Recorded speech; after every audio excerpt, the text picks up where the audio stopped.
Sumawit sa church, tuturuan yan, mag-video yan. Diba? Tuturuan yan, mga upos, yup yan. Bakit? Bata pa kasi, akala na tama eh. Amen? Sabi ng Bible, train up a child in the way that it should go. Amen? Proverbs 22, amen? 6:20, Proverbs 22:6, you know? Train up a child in the way that he should go.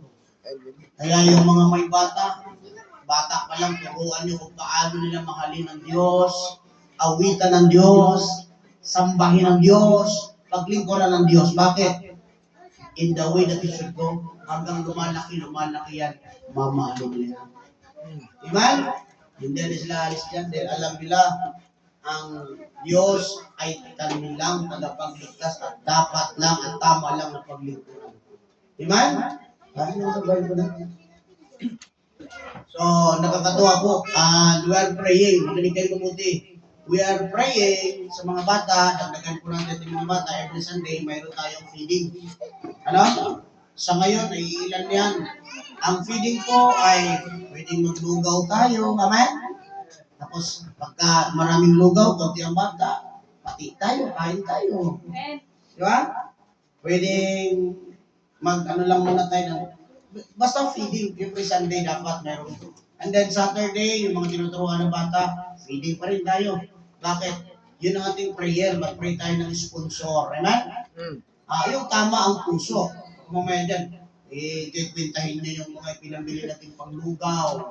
Kasi lugaw, lalagyan natin ng mga kung ano-anong sahog-sahog. Amen? Feeding. Bakit natin gagawin yan? We are investing sa mga bata upang makilala nila si Kristo, upang paglaki nila ay mamahalin nila at paglingkuran kasama natin. Amen? Amen. Lahat ng ginagawa natin, investing lang to. Ang bayad dito, ang reward ay nasa langit. Amen? Hello? Amen. Kuha nyo? So, salamat sa Panginoon. And then, tayo ay tama lang ang puso natin sa paglilingkod, matutuwa ang Diyos. Lahat ng ito ay ginagawa natin upang si Lord ay matuwa, hindi kung sino man. Amen? Amen. So, huwag po tayong magtagal. At ang ating oras ay 11 na po, no? 10:43 pala. So, tama, patapos tayo ng 11:30, much better. Amen? So, let's open our Bible in the book of 2 Timothy 4. Chapter 4, verse 7 and 8. 2 Timothy chapter 4, verse 7 and 8.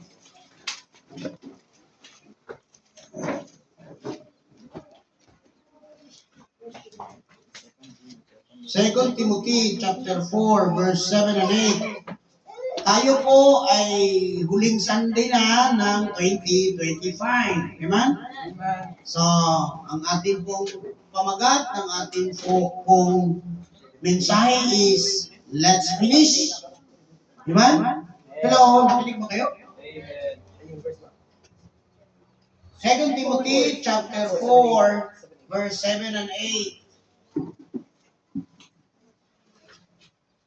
2 Timothy chapter 4, verse 7 and 8. Ang ating pamagat ngayon, ang ating pag-aaralan, let's finish. Dapat matapos natin itong taon na 2025.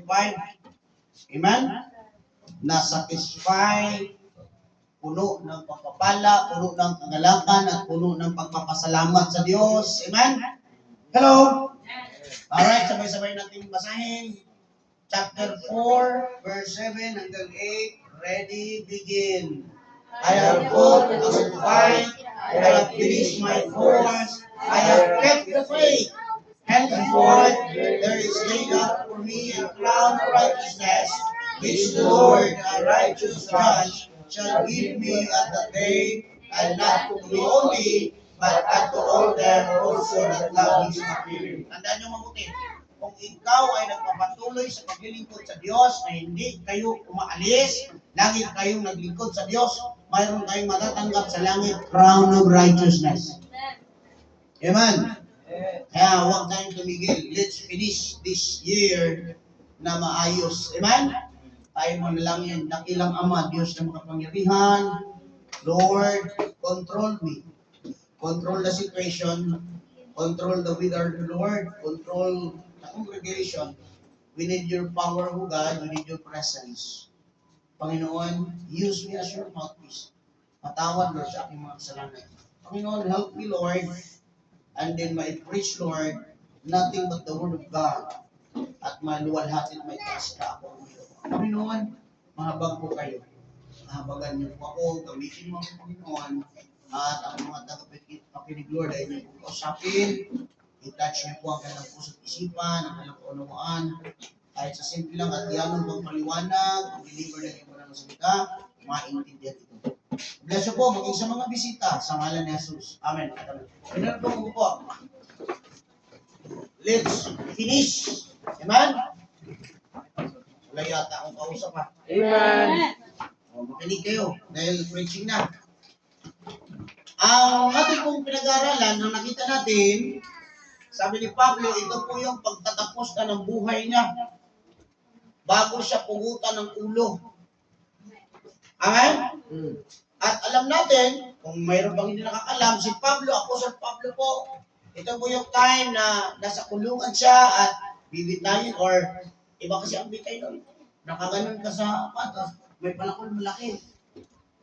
Patay ng ulo. O pugot ng ulo mo. Diba? Bawa, may mga ano, ganun kasi yung kulungan doon eh. Sa either nakagapos ka o nakaganyan ka, naibit yung kamay mo, tapos nakadunga ko ganyan, yung tabla na, tapos yung palakol na malaki. Yun yung time na before si Pablo papatayin or hatulan. Diba?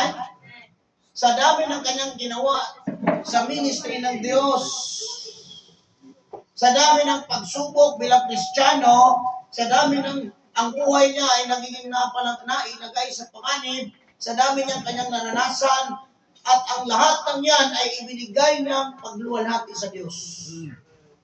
Sa atin siguro, kaya sabi ko sa inyo kanina, for the whole year, wala po tayong naging aberya. Amen? Hindi tayo na-disgrasya, mari mayroong minimal na mga problema. Amen?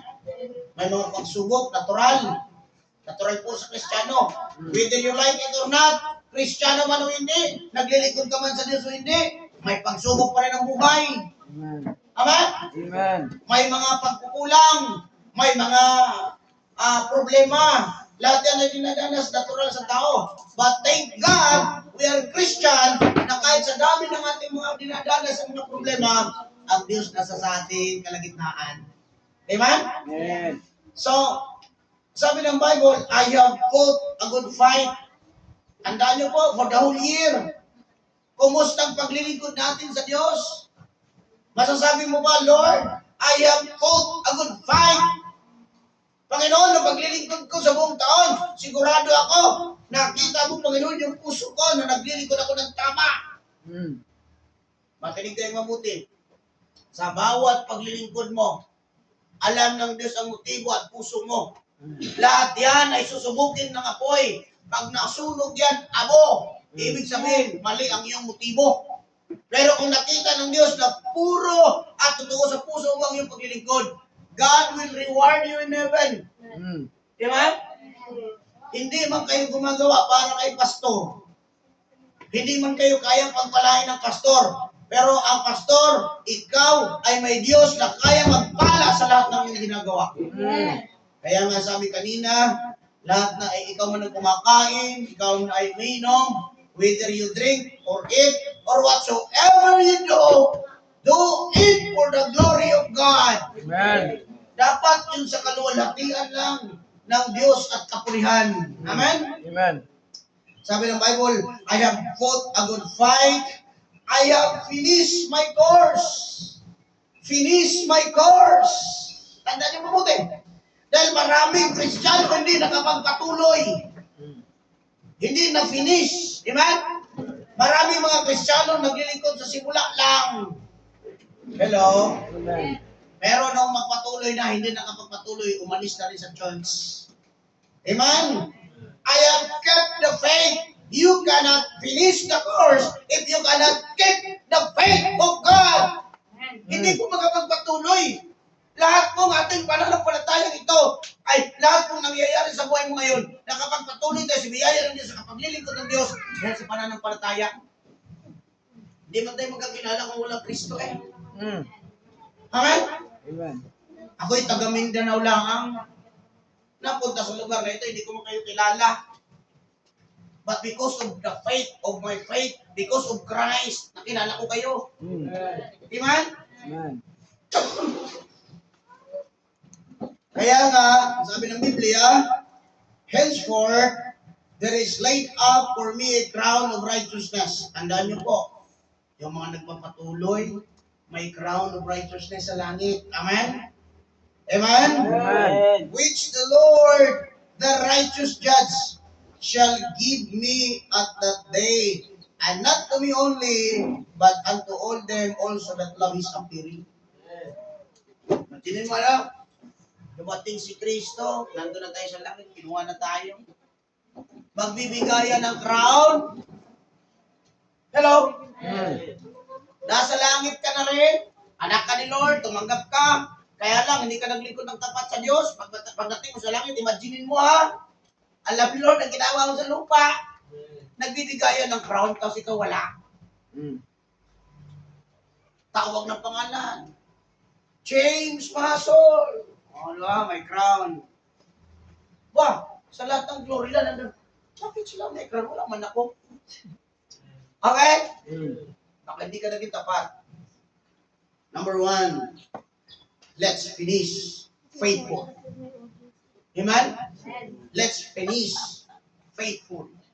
Kapatid, kung nasimulan mo nakita mga kapangyarihan ng Diyos, simulan nung ikaw'y naligtas, simulan nung ikaw'y nakakilala sa Panginoon, naglingkod sa Diyos, hinanap mo ang inaral mo, pinakinggan mo ang pangangaral ng salita ng Diyos, na kapag simula kang ikaw'y nasa gawain ng Panginoon, huwag mo nang hayaan na hindi ka maging faithful. Dahil darating ang panahon, makikita ng Diyos ang puso mo, baka wala kang reward sa langit.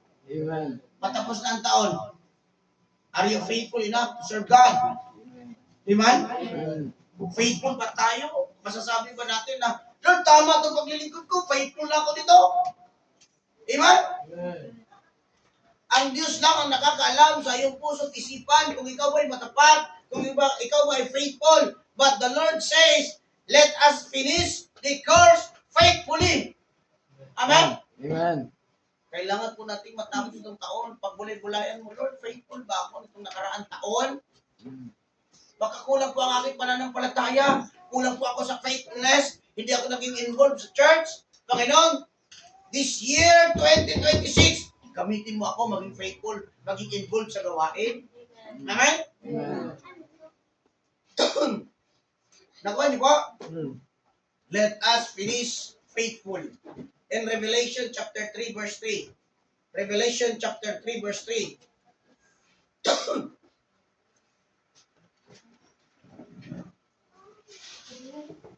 Remember therefore how thou hast received and heard, and hold fast and repent. If therefore thou shalt not watch, I will come on thee as a thief, and thou shalt not know what hour I will came upon thee. Darating si Jesus Christ. Amen? Makinig kayo mabuti. Darating si Jesus Christ, walang makakalam. Para daw siya isang magnanakaw na walang nakakalam kung kailan darating. Amen? There was a few names, even in Sardis, which have not defiled their garments, and they shall walk with me in white, for they are worthy. Tandaan niyo po mabuti. Darating po ang ating Panginoong Kristo. Ngayong 2025, last Sunday, sabihin ko sa inyo, remember, God wants us to be faithful. Dahil pagdating ni Jesus Christ, baka ikay masumpungan na hindi tapat. Amen. Tandaan nyo, pag dumating si Kristo, wala ka sa simbahan. Nasa tanggihan ka. Amen? Nasa inuman. Amen? Amen. Hello? Amen. Naniniwala tayo hindi kay Kristo darating. Paano pag dumating siya, hindi naman natin alam kung kailan darating. Kung kailan nandyan yung kagalakan, nagsasayawan, saka siya darating. Alam niyo po yung si Noah? Wala naman nakakaalam na kailan darating ang bahay, ang lunong eh. Planet, no? The flood. Hindi yung flood control, ha? Kaya lang may warning si Noah. Sabi niya may baha. Walang naniniwala. Dumating yung baha, sarado na ang arka. Alam niyo ba minsan, for 120 years na nagtuturo si Noah. 120 years na nagsasabing may baha. Gawa siya ng gawa ng arka. Ang init, bitak-bitak. Kati ang mga tubig. Sinadya ng Diyos yun eh. Para makita niya kung ba talagang manampalataya sa pangangaral ng salita ng Diyos. Ganon din tayo ngayon. Marami, nangangaral tayo pero walang maniniwala eh. Bakit? Nasa kasaganahan eh. Ba, mas masagana pa nga kami sa iyo, Pastor eh. Mas may pera pa nga kami sa iyo, Pastor eh. Mas maganda pa nga yung lagay namin, may bahay kami, kayo kubo lang. Amen? Maniniwala ba kami dyan, Pastor? Mas mabuti pa nga kami sa iyo, Pastor eh. Mayroong mga ganong tao. Mas mabait kami sa iyo, Pastor. Ganon din, same sa nangyari kay Noah.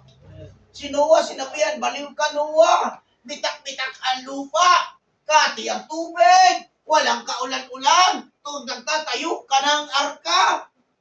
For 120 years, walang ulan. Sino bang maniniwala ron? Sabi ni Noah, mayroong baha. Uubusin niya ang nasa lupa. 120 years pa namang walang init. Walang ulan. Halos si Noah, tuloy-tuloy. Tayo siya ng arka. Tinayo niya ang arka sa bundok, pinakamataas na bundok. Amen? Ngayon din tayo, ganun din. Nangangaral din tayo ngayon ng salita ng Diyos. Babalik si Kristo. Kukunin niya ang kanyang mga anak. Kukunin niya yung mga mananampalataya. Ngayon, walang naniniwala. Yung iba naniniwala pero walang gumagawa. Yung iba, nakakilala na sa Panginoon, iimbitahan mong mag-church, ayaw. Amen. What if mamaya ang dating ni Kristo? Baka sabihin ni Kristo, baka sabihin ng mga tao, Pastor, buksan mo ang arka. Wala tayong arka ngayon, ano? Pero sabi mo, Pastor, sorry, sayang, hindi ako nakadalo. Sabihin ni Noah sa'yo, ang arka, sorry, sarado na. Sabihin ko sa'yo ngayon mismo, mananampalataya ka kay Kristo. Amen. Kasama ka sa langit pagdating ni Kristo. Amen? Amen. Mga tao noon, ayaw maniwala kay Noah. Noah, baliw ka ba? Nangangailangan ka tayo ng ulan. Sabihin mo, may langit, may baha. Pagawa ka ng gawa ng bitak-bitak nga eh. Sino maniniwala? Ganon din tayo ngayon, nangangaral na si Kristo ay babalik. Kaya yung mga Kristiyano ngayon, halos ayaw maglingkod ng tapat. Kasi ang iniisip nila, tagal bumalik ni Kristo. Alam mo kung bakit hindi pa bumalik si Kristo? At babalik si Kristo, hindi natin alam kung kailan. Sabi ng Bible, 1 Peter 3.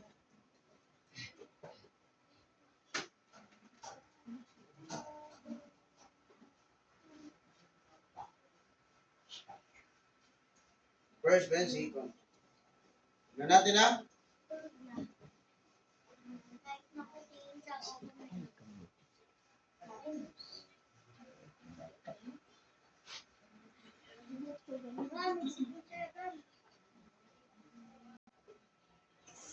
Second Peter 3:9.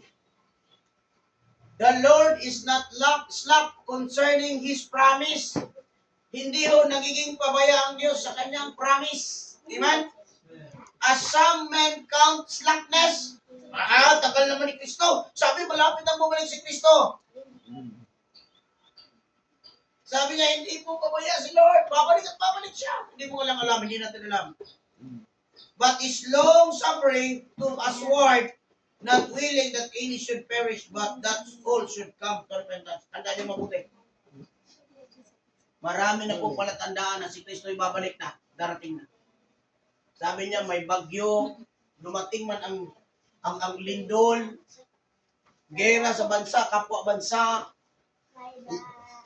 mga sakit, pumapatay ng tao, mga anak walang galang sa magulang, mga magulang magkakagulo, hiwa-hiwalay. Tandaan niyo mabuti. Yan, ang sabi ng Bible, yan sa Matthew chapter 24. Sabi, yan ay mga palatandaan na malapit nang bumalik si Kristo. May mga lindol na nangyari eh. Amen? Amen. Sabi ng Bible, hindi ho pabaya ang Diyos. Akala nyo lang kasi hindi babalik ang Kristo. Ang tagal naman kasi. Hindi po matagal. Ang Diyos, ang Panginoong Isus ay babalik po talaga. Kaya nga ngayon pa lang mag-faithful na tayo sa Diyos. In 2026, mag-faithful na tayo sa Diyos. Amen. Amen? Amen. Bakit ka mo? Babalik si Lord. Amen? Kaya yung ibang Kristiyano, paisi-isi lang eh. Sisimba hindi. Sisimba hindi. Sisimba hindi. Mag-i-involve sa church hindi. Mabuti pa si Kibuloy ay naniniwala. Membro niya, yung tao niya. Pero hindi siya tunay. Nung sinabi ni Kibuloy na siya ang Diyos, bininta niyo ari-arian, mga mayayaman. Binigay lahat kay Kibuloy. O hindi man dumating si Kristo. Si Kibuloy ang yumaman. Amen? Pero tayong nagtuturo ng katotohanan, tinuturo ang tunay na Kristo, halos mga Kristiyano, mga membro, ayaw magtapat sa church. Ayaw magtapat sa paglilingkod.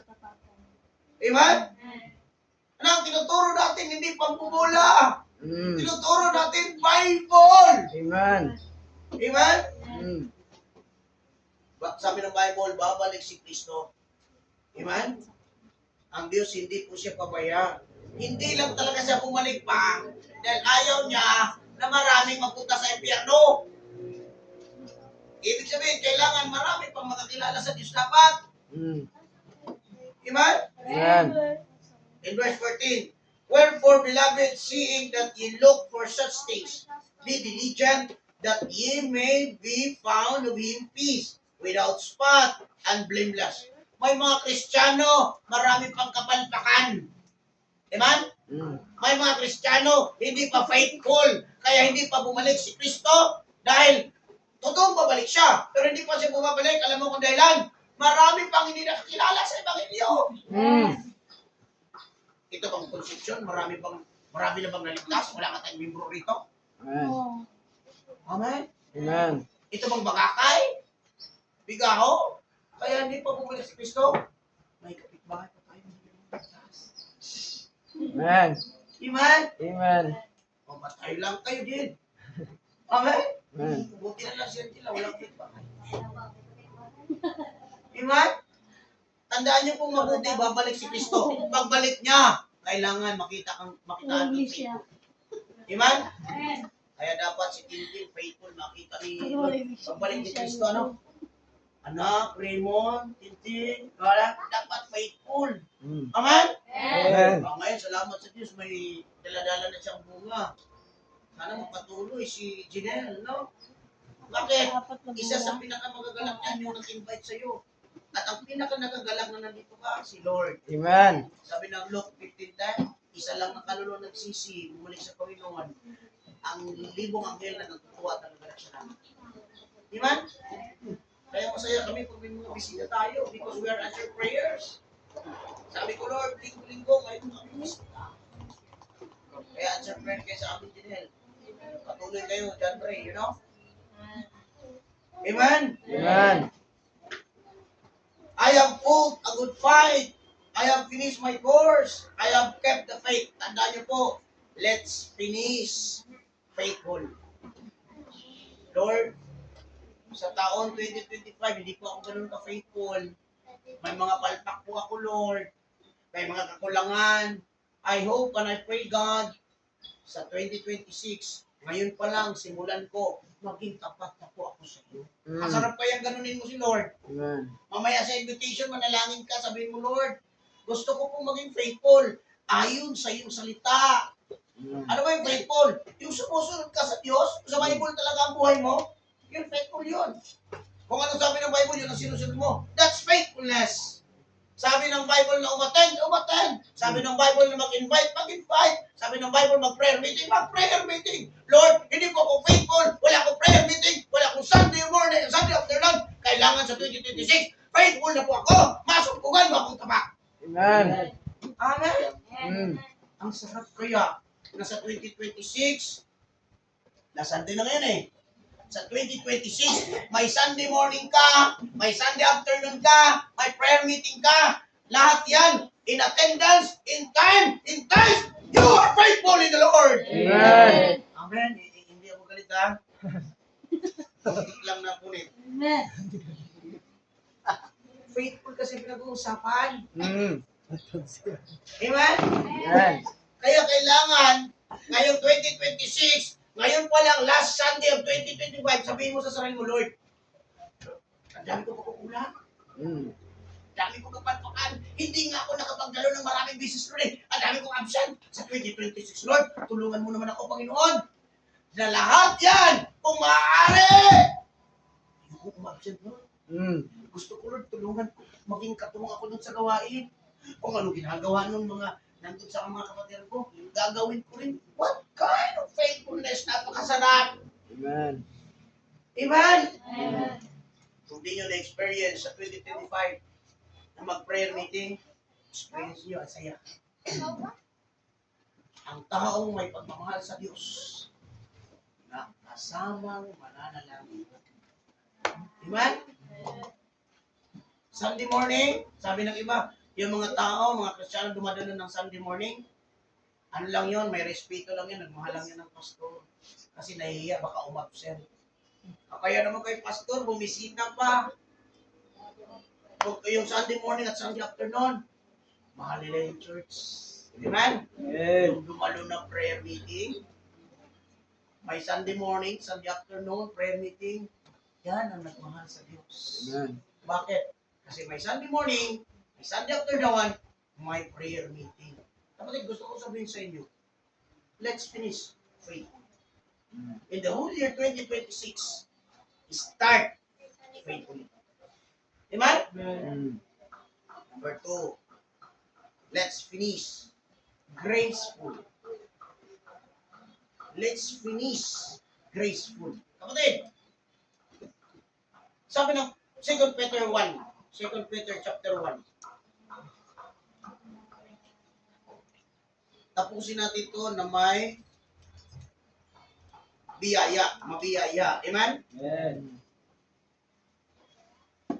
2 Peter chapter 1, verse 5.